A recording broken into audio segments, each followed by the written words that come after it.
Yo! What's up mga kapampam? So ayan, nakasakay ako sa jeep at papunta ako ng bayan.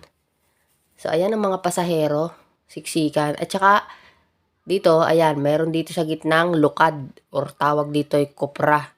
Yung tipong aalis ka na mabango ka, na nagpabango ka. Pero pagbaba mo, amoy lukad ka na. So ayan, bababa na yung may-ari nung lukad, ibibenta na.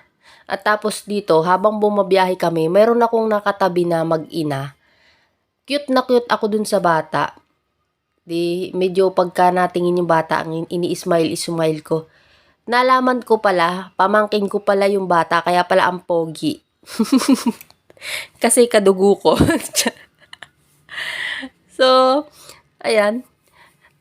Kwento kami nung asawa nung pinsan ko pala yon. So, saka ko lang nalaman todo kwento kami, yung pala magkamag-anak kami.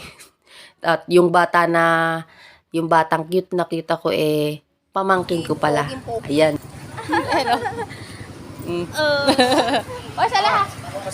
Sige na. Okay, let's go. Ayan, baga malinaw. Ang Pogi baga. ako.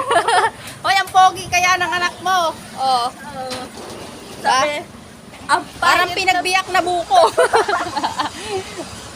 Uy, sana kayo? Diyan na kayo, dito na ako ha.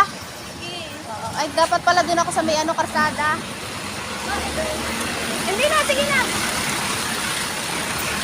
ako.